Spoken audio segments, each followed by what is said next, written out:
while that timeline may be playing out in some mirror universe, back in reality, it's not happening.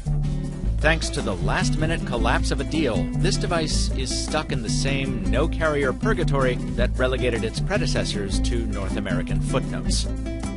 The good news is that you'll still be able to buy it unlocked in the States. Review of the Huawei Mate 10 Pro, brought to you by Audible. 10 Pro on and off for about 2 months, and each time I pick it up, I'm impressed all over again. This hardware is the furthest thing possible from the dull aluminum airplane wings Huawei used to churn out. While it's more fragile and smudge-prone as a result, I do think that to compete these days, you almost need to build a phone that walks the line between technology and jewelry.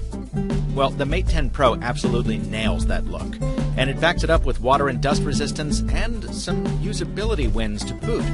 The fingerprint sensor is easy to find, probably the fastest I've ever used. The dual speaker system packs enough pipes to double as a hotel room boombox, and you can basically leave it playing all day long. Yep, what do you know? Pairing a 4,000 mAh battery with some homegrown silicon and then running a strict background process babysitter gives this phone ridiculous endurance.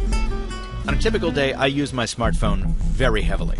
With this one, I usually go to bed with about 60% battery left after 16 hours. On a really busy day at CES, I once got it down to 30% by 5 p.m. That longevity basically means the Mate 10 Pro is its own battery pack. It can even charge other devices through its USB port. If you're the type of person who needs outlet independence above all else, shortlist this phone right now. Oh, and by the by, I'm also giving one away. Stick around to the end of the video for details.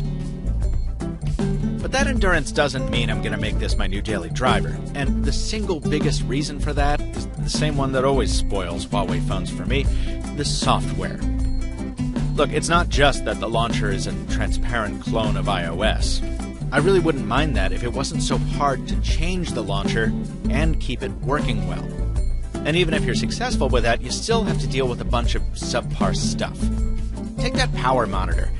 Getting a notification that tells you a background app is wasting power when you're not using it, that's a great idea. But getting that alert for an app that you're actively using is annoying. And making that notification impossible to dismiss is ridiculous.